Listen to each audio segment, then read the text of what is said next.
yaumiddin. Maha suci Allah Subhanahu wa taala, kembali kita dipertemukan setelahnya hampir 2 bulan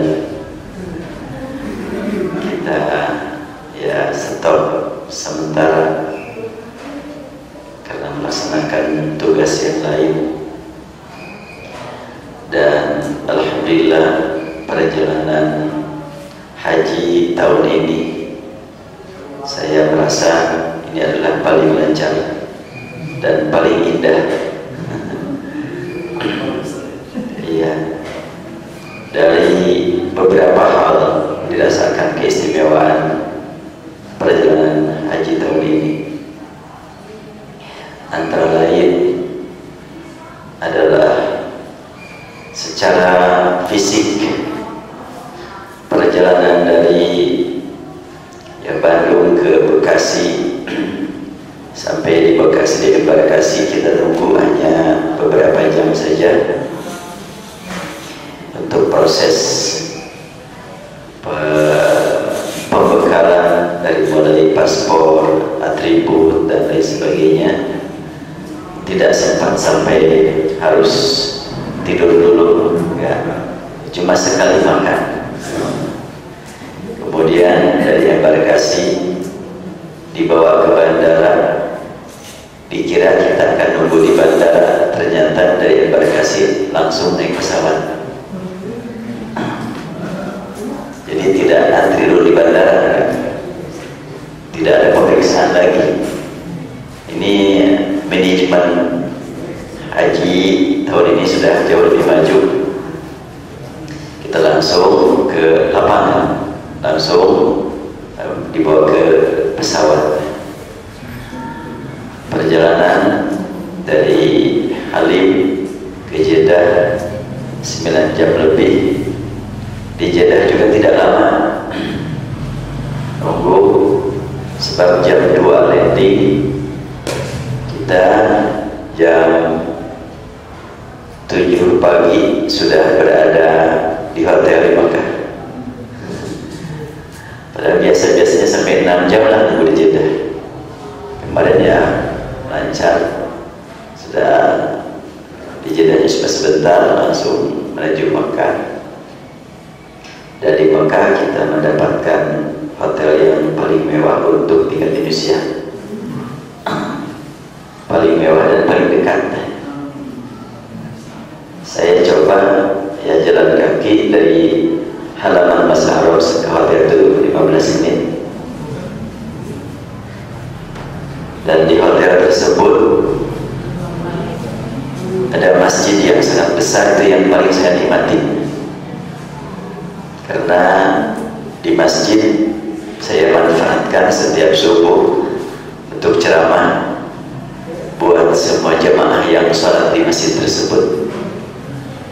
Dan hanya jemaah Indonesia yang ada. Selain jemaah Indonesia, petugas hotel lah, orang non Indonesia. Ya, petugas hotel ada orang Arab 1-2 orang, ada orang Myanmar, cleaning service dan lain sebagainya. Sehingga kalau biasa-biasa saya merasa kehilangan kesempatan untuk menyampaikan isi Al-Quran yang dibaca, karena waktu pengajian di sana hanya didengar oleh beberapa orang. Nah, untuk kemarin alhamdulillah karena didengar oleh jemaah-jemaah yang lain, sehingga kita dapat menikmati silaturahmi dengan jumlah yang lebih banyak lagi. Dan setelahnya selesai juga persiapan di Mekah, kita menuju ke Mina. Di Mina juga dinikmati betul perjalanan melaksanakan ta'aruf di Mina sampai berangkat ke Arafah. Di Arafah untuk kloter 55 terbagi 2 tenda. 1 tenda untuk yang tidak ikut tarwiyah dan 1 tenda untuk yang ikut tarwiyah. Yang ikut tarwiyah lebih banyak, yaitu 264 orang. Jadi kebanyakan tanazul. Untuk kloter 55. Dan hanya kloter 55 yang tanazul ternyata. Kloter yang lain di maktab itu enggak. Kemudian sewaktu kita di Arafah juga, alhamdulillah pagi-pagi jam 8 sudah ada di tenda. Kemudian saya manfaatkan waktu untuk bersama jamaah yang mengkaji Al-Quran, tilawah, dan juga diisi ceramah persiapan wukuf. Saya minta ustaz-ustaz yang lain dari KBH yang lain untuk supaya tampil ke depan biar terasa betul silaturahim. Nah, pas tiba waktu wukuf, saya sampaikan khutbah wukuf, lalu sholat zuhur dan asar diminta tim pembimbing ibadah untuk menjadi imam. Nah, kemudian setelah itu saya berdoa untuk bersama-sama untuk semuanya. Kemudian sampailah terbenam matahari di sana sampai maghrib. Kita belum sholat maghrib karena Rasulullah sholat maghrib dan isya di Muzdalifah dan meninggalkan Arafah jam 9 langsung menuju Muzdalifah. Di Muzdalifah lah kita laksanakan sholat maghrib dan isya, dan sholat subuh masih sempat di Muzdalifah. Kemudian berangkat menuju Mina sampai tanggal 13 di Mina. Malam terakhir kita manfaatkan untuk ya acara mabit. Semua yang ada di situ qiyamul lail. Jadi mabit haji dan mabit makis dibawa ke sana. Itu kita jam 3 mulai qiyamul lail, muhasabah dan sampai akhirnya. Dan alhamdulillah saya selama di Mina, di Arafah, di Muzdalifah diberi nikmat sehat, suara juga tidak terganggu. Kemudian tanggal 13 sore saya pulang ke Mekah. Di Mekah sholat isya saya masih bisa jadi imam di masjid tersebut, cuma sudah agak terasa tenggorokan agak sakit. Pas tengah malam jam 12 terbangun, kok nggak ada suara, tapi udah beres. Bimbingan ibadah sudah beres semuanya, baru saya kehilangan suara. Alhamdulillah baru sekarang hilang suara. Kita nikmati saja. Nah, tengah malam saya baru mencari obat dan seharian saya istirahat. Nah, baru hari kedua di Mekah barulah muncul lagi di masjid. Ini adalah karunia dari Allah Subhanahu wa Ta'ala.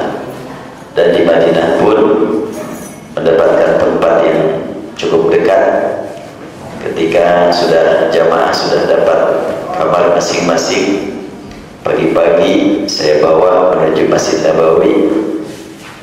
Pas lagi turun di lobi, jamaah nanya kepada saya, "Ustaz, dari sini kira-kira perjalanan berapa kilo dan berapa waktunya? Berapa menit?" Saya bilang, "Cukup, kalau 3 menit gimana?" "Oh, dekat gitu." Saya bawa keluar, tuh Masjid Nabawi. Alhamdulillah. Karena ya satu halaman dengan Masjid Nabawi. Itu karunia dari Allah. Untuk kloter ini memang paling istimewa. Dan alhamdulillah tanggal 28 meninggalkan Madinah, tanggal 29 sudah nyampe di sini. Cuma pas hari Sabtu yang lalu belum bisa dimulai karena pas ada pernikahan keponakan saya sendiri. Pagi-pagi sehingga belum bisa dimulai. Alhamdulillah kita sekarang bertemu lagi, dan pertemuan-pertemuan seperti ini disadari ataupun disadari, tidak diniatkan ataupun tidak diniatkan, ini merupakan pembinaan diri sekaligus sebagai benteng untuk menjaga kekokohan umat Islam. Betapapun banyak upaya-upaya orang luar ingin merusak Islam, tapi kalau kita masih menjalin pertemuan baik dalam ta'lim, dalam sholat berjamaah, ini merupakan benteng utama. Sebab agama yang lain tidak punya kegiatan seperti ini. Paling orang lain melaksanakan kegiatan ritual sebulan seminggu sekali. Kita seminggu sekali itu taklimnya, sholatnya setiap hari. Kita melaksanakan sholat setiap waktu, lebih lagi yang memang tampil di masjid berjamaah. Itu secara tidak langsung merupakan perlawanan umat Islam terhadap orang-orang yang membenci Islam, entah dia mengaku muslim ataupun tidak. Sekarang ada banyak orang yang mengaku Islam tapi benci kepada Islam. Ya, termasuk di negeri kita, ngakunya muslim tapi membenci Islam, takut dengan Islam. Selama ibadah kita dilaksanakan dengan teratur, dengan rapi, bagaimanapun tidak akan bisa diganggu, tetap akan berlangsung perjalanan ibadah kita. Setiap waktu kita melaksanakan sholat berjamaah di masjid masih ada jamaah, termasuk subuh. Ini tokoh-tokoh agama yang lain itu iri sebetulnya. Bagaimana nih umat Islam kok bisa subuh-subuh sudah pada bangun, pada rukuk, pada sujud, taat kepada komando, yaitu disebut dengan imam. Imam berkata Allahu Akbar, makmum ikut semuanya. Imam rukuk, sujud, makmum ikut semuanya. Membuat orang-orang yang membenci Islam itu semakin kesal, gimana caranya menghancurkan umat Islam ini. Kita tidak berkata saya lawan mereka dengan rukuk berjamaah, dengan sujud bersama, enggak begitu, karena sudah otomatis. Nah, itu kehidupan sehari. Ditambah lagi dengan hari Jumat, masjid-masjid penuh. Walaupun di hari-hari lain sholat subuh kadang-kadang berlima, berenam, bersepuluh gitu ya, tapi pas Jumatan masih penuh. Orang lain untuk seminggu sekali saja susah. Kita untuk seminggu sekali, yang tidak biasa ke masjid pun Jumatan maksakan. Yang lagi sibuk di kantor pas Jumatan berkumpul. Dan diketahui, diperhatikan oleh orang yang tidak beriman kepada Al-Quran, tapi dia ingin baik. Kan tidak selalu yang baik itu benar ya, tapi yang benar pasti baik. Hanya ada yang aku, ada yang enggak. Setiap yang benar pasti baik, cuma ada yang merasakan, ada yang tidak tentang kebaikan yang benar ini. Tidak semua yang baik itu benar. Sekarang supaya baik katanya manusia, jangan bawa-bawa agama, kan gitu ya. KTP kosongkan kalau agamanya. Tujuan mereka baik supaya bisa berkembang, tidak terganggu dengan agama. Salah besar karena menganggap agama sebagai gangguan. Padahal di mana-mana juga satu kemajuan masyarakat pasti dimotivasi oleh tiga hal: ideologi, ekonomi, dan politik. Nggak bisa lepas itu yang tiga itu. Sosial merupakan dampak itu. Ideologi sejak dahulu juga merupakan motivasi yang paling utama. Bagaimana Fir'aun ketika mengumumkan penting seorang gadis untuk dinikahkan kepada sungai Nil. Orang Mesir yang merasa punya gadis cantik berharap biar anakku yang menjadi pengantin sungai Nil. Ini urusan ideologi, urusan keyakinan. Ketika ada para kontestan hadir, kemudian ditetapkan nih gadis ini yang akan menjadi pengantin sungai Nil, bangga itu orang tuanya. Mereka diiringi pesta besar, ini zaman dulu ya. Mereka pesta besar merayakan pernikahan sungai Nil dengan gadis Mesir pilihan. Sewaktu pernikahan itu, pestanya diarah, dibawa ke perahu layar di sungai Nil, di tengah-tengah sungai yang paling dalam, si gadis itu yang sudah dikasih pakaian yang begitu indah, perhiasan begitu lengkap, dijatuhkan di sungai Nil. Udah, entah dimakan buaya, entah dimakan kuda Nil. Tapi kalau urusan akidah gak bisa diganggu. Nah, kalau tidak pakai keyakinan, tidak pakai ideologi, mau dibawa kemana negeri kita ini? Ya, mungkin mereka ada upaya untuk menghilangkan agama Islam dari Indonesia, karena mereka tahu bahwa keyakinan yang paling banyak pengikutnya di Indonesia adalah keyakinan Islam. Dan kalau mereka membenci Islam, capek sendiri. Habis di Indonesia ini, walaupun diacak-acak akhlaknya, diacak-acak pemahaman dari Al-Quran dan Sunnah, sholat Jumat masih penuh, sholat Idul Fitri, Idul Adha masih penuh, dan ini tidak bisa ditiru oleh agama yang lain. Itu baru tingkat nasional. Bagaimana tingkat internasional? Ternyata alhamdulillah kemarin juga saya dapat undangan kembali dalam silaturahmi ulama setingkat dunia di Mekah. Kemarin berangkat ke Mina, yaitu untuk mabit di Mina adalah tanggal 8 Tumpah hari Kamis, dan saya berangkat ke sana malam Kamis. Nah, ikut pertemuan silaturahmi malam Rabu, Selasa malam Rabu. Selasa malam Rabu ada pertemuan para ulama, hadir tokoh ulama Makkah, Profesor Dr. Abdullah Mutlah, beliau adalah pemimpin ulama di sana.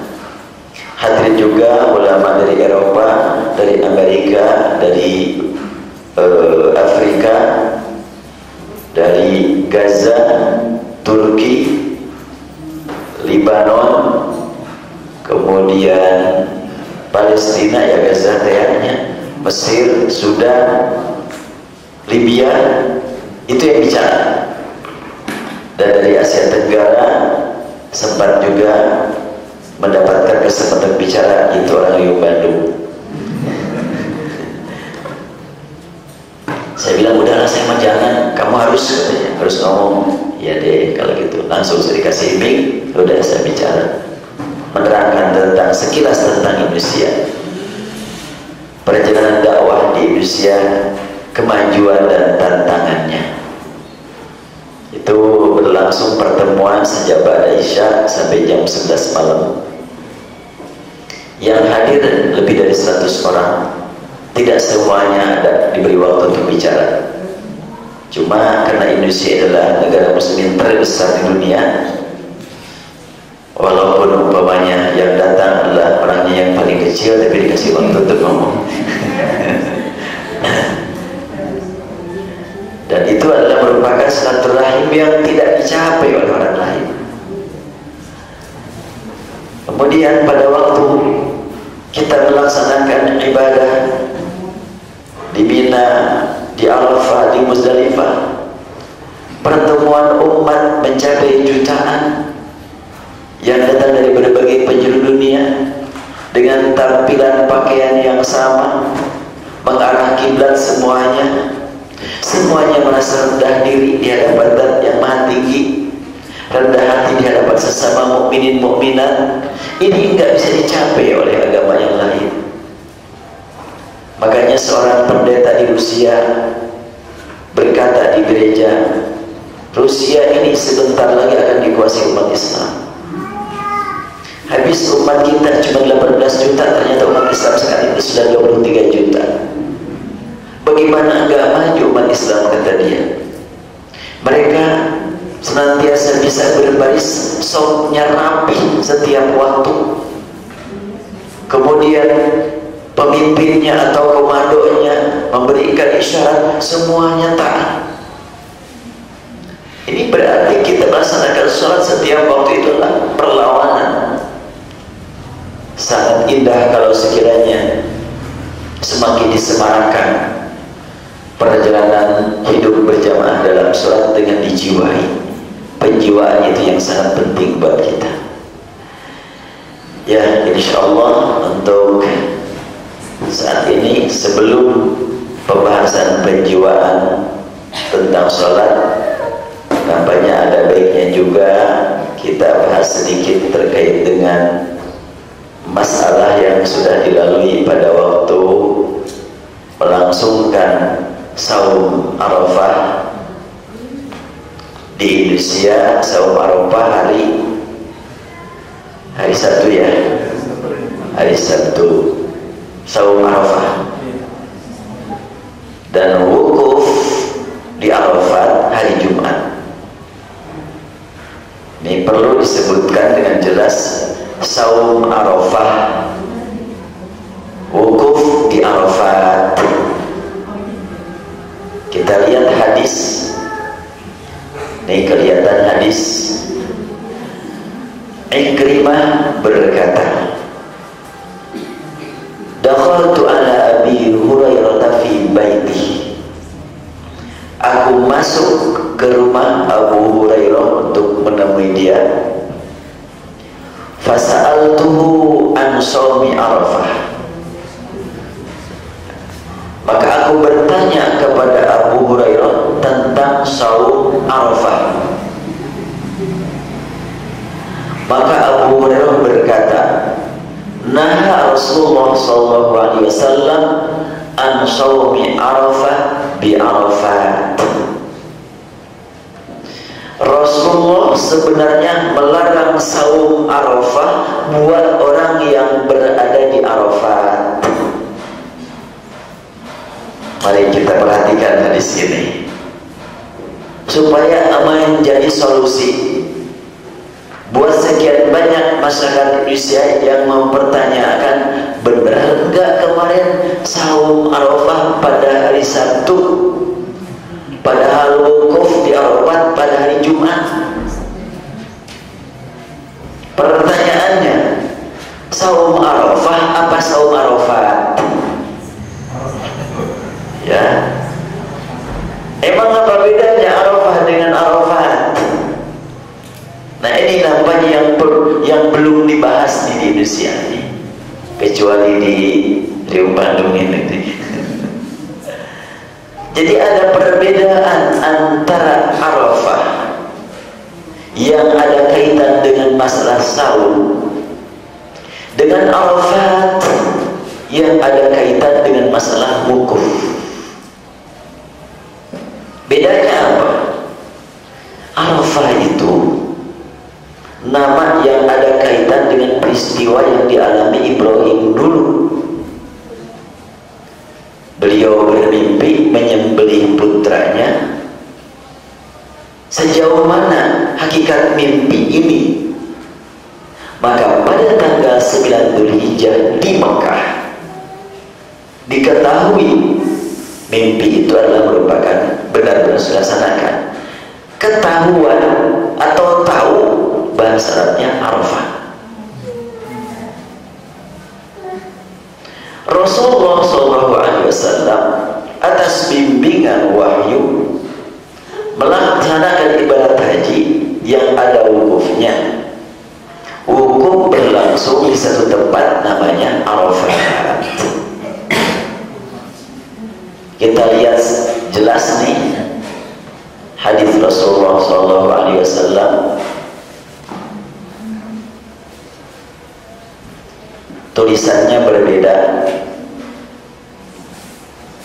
antara Arafat dengan Arafah.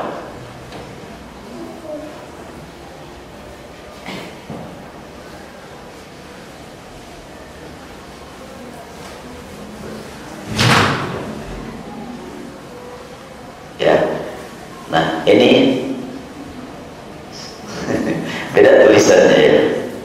Arafah dan Arafat beda. Kalau Arafah fa-nya tidak pakai alif, dibacanya pendek. Kalau Arafat fa-nya pakai alif, dibaca panjang. Dan ada ta yang bulat, ada ta yang terbuka ini. Ini namanya perlu diperjelas ini. Untuk saum Arafah bisa berbeda di dunia. diketemukannya perjalanan tanggal 1 Dzulhijjah. Kapan? Hari 1 Dzulhijjah. Apa 1 Dzulhijjah di Indonesia hari apa, 1 Dzulhijjah di Mekah hari apa, bisa berbeda. Tapi kalau Arafat cuma satu di dunia, gak ada perbedaan. Saum itu hubungannya dengan Arafah, bukan dengan Arafat. Nih supaya tidak ramai lagi kalau tahun depan. Tidak lagi. Kemarin saya terus-terusan dapat SMS soalnya dari sini. Ustaz, hukum hari apa? Hari Jumat. Lah di sini katanya saumnya hari Sabtu. Ya nggak apa-apa, saya bilang. Ya kan katanya saum Arafat, bukan saum Arafat, saum Arafat. Jalan tong ditutup. Maka ke tengah, silakan ke tengah biar tidak ketutup jalannya. Ya.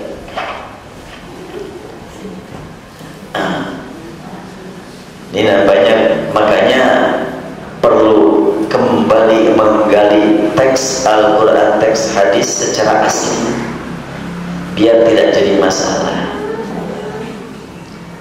Pada hari Selasa yang lalu saya menyampaikan hadis ini di depan majelis taklim ibu-ibu. Ada seorang ibu yang langsung angkat tangan. Ustaz, keterangan ini sudah internasional apa belum? Sudah, cuma ditemukannya Indonesia baru sekarang. Ya jelas ini internasional. Di sini kan sejak dahulu 14 abad yang lalu sudah beredar.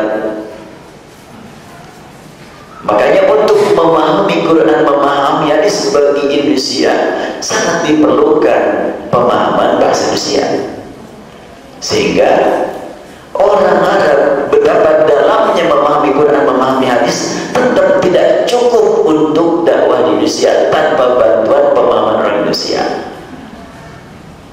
Terus saja sangat diperlukan kemampuan berbahasa Indonesia.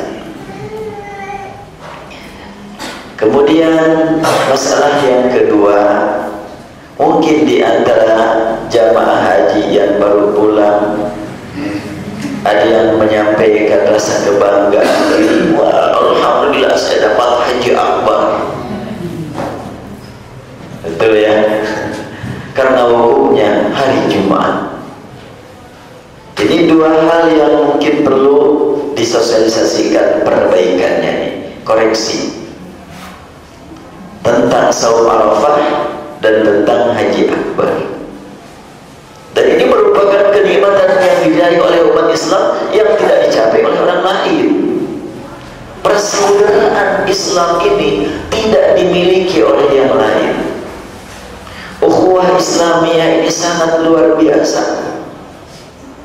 Silahkanlah orang yang membenci Islam menyebarkan fitnah terus-terusan. Oh, Islam kerjaannya perang. Memang kalau umat Islam berperang suka dihubungkan dengan agama. Kalau orang lain berperang tidak dihubungkan dengan agama, itu aja masalahnya. Padahal urusan perang bukan karena agamanya, kalau memang sama-sama satu agama, karena nafsu syaitani sama. Sebagaimana kalau ada umat Islam miskin dihubungkan kepada agama, kalau non muslim miskin tidak dihubungkan dengan agama, gitu. Tuh umat Islam miskin, umat Islam yang kayanya nggak diangkat. Tuh non muslim kaya, yang miskinnya tidak diangkat, gitu. Memang gak adil. Dan itulah kebencian Islam. Kenapa benci? Karena mereka tidak bisa merasakan nikmat yang dinikmati oleh umat Islam. Seperti tadi pemanyakan ruku bersama, sujud bersama dalam keadaan pakaian bersih, rapi, sudah berwudu semuanya. Ini nggak didapat oleh mereka. Kesel itu. Kenapa kesel? Ya sebagaimana sudah dicantumkan dalam Al-Quran sejak dahulu. Setan itu karena dikutuk oleh Allah berjuang untuk supaya mengajak yang lain sama-sama dikutuk. Jadi kalau begitu ketika kita pamannya dibenci, dicaci, dihina, oh berarti mereka yang menghina, yang membenci itu sudah nggak mampu menikmati apa yang kita nikmati. Kita langsung hubungan dengan Allah. Ya Allah, selamatkan kami dan berikan hidayah kepada mereka. Insya Allah kalau sudah terasa rasa iba kepada mereka, komunikasi dengan mereka akan lebih nikmat. Nah, sehubungan dengan masalah ibadat haji yang kemarin wukufnya hari Jumat, kita tidak ragu hari Jumat memang hari yang istimewa karena ada sholat Jumat. Bahkan para ulama terdahulu kalau punya pengajian setiap malam, ceramah setiap malam, punya santri ngaji terus, malam Jumat mereka suka libur. Kenapa? Karena malam Jumat kiai itu ingin mengkhususkan waktu untuk komunikasi khusus dengan Allah, agar besok pada hari pertemuan dengan umat menyampaikan khutbah cuma beberapa menit betul-betul berkualitas. Ada orang yang bicara sampai berjam-jam nggak ada bekasnya. Ada orang yang berbicara cuma beberapa menit tapi punya bekas yang sangat luar biasa. Itulah yang dilakukan para ulama dulu semalaman mereka menghadap kepada Allah, komunikasi spiritual. Besok menyampaikan ceramah atau khutbah hanya beberapa menit betul-betul mengena, karena komunikasi qalbu lebih kuat daripada komunikasi akal. Kita sangat memerlukan bekal qalbiyah ini supaya saat bertemu dengan yang lain, komunikasi kita komunikasi imani, komunikasi spiritual, bukan komunikasi intelektual semata. Jumat istimewa jelas. Nah, apakah ada hubungan wukuf di Arafah pada hari Jumat dengan penamaan Haji Akbar? Ini masalah lain. Rasulullah SAW berangkat dari Madinah menuju Mekah 5 hari sebelum tiba 1 Dzulhijjah. Setibanya di Mekah, yaitu tanggal 4 Dzulhijjah, beliau tawaf sa'i. Jadi 9 hari perjalanan Rasul dari Madinah ke Mekah. Kemarin cuma 9 jam ya Pak Dokter ya. Ya alhamdulillah. Dulu 9 hari naik unta dan kuda, sekarang 9 jam dari Indonesia. Kekuasaan Allah yang menentukan segala-galanya. Pada hari keempat beliau tiba di Mekah, langsung tawaf sa'i dan tidak potong rambut buat beliau sendirian. Para sahabat disuruh potong rambut, dan Aisyah tidak tawaf, tidak sa'i, apalagi potong rambut. Ini terbagi 3 ya. Ada yang belum tawaf, belum sa'i karena haid. Ada yang tawaf dan sa'i tapi tidak potong rambut karena bawa hadyu. Ada yang tawaf dan sa'i dan potong rambut karena tidak bawa hadyu. Terbagi 3 tipe perjalanan haji zaman Rasul.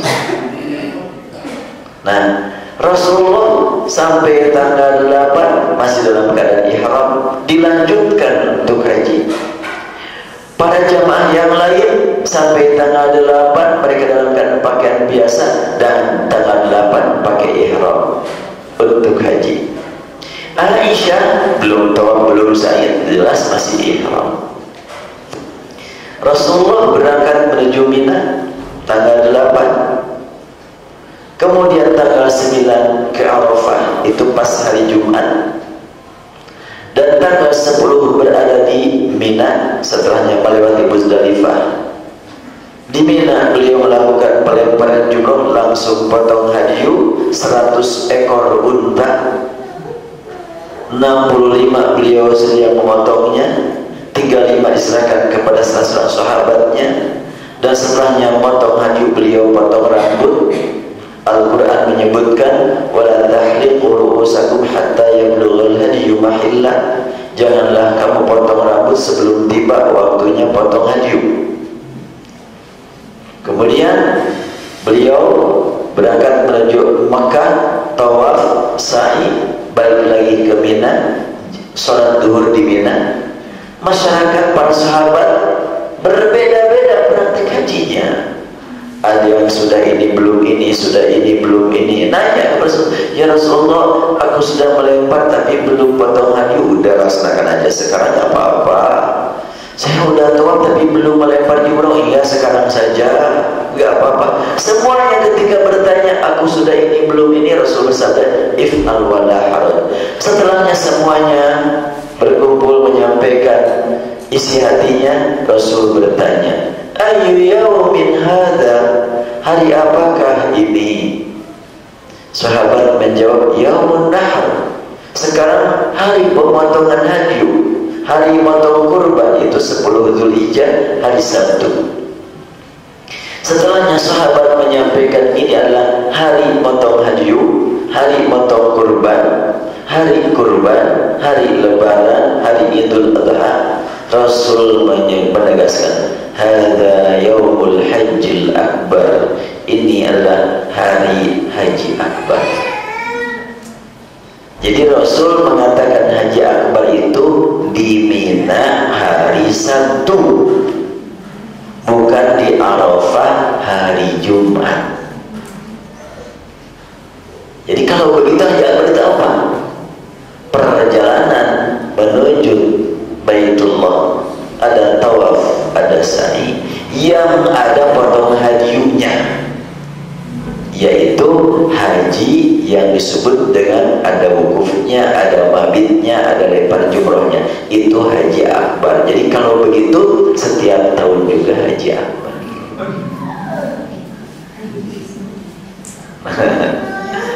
Maka bagi bapak-bapak yang sudah melaksanakan ibadah haji, bukan hari Jumat, jangan sampai ada ganjalan.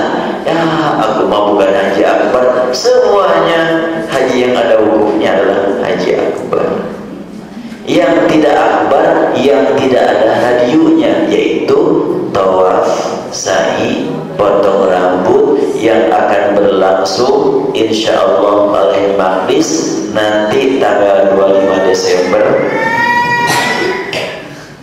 Ini akan haji lagi di Maqdis nih, 25 Desember, 9 Januari, 23 Januari, 23 Februari.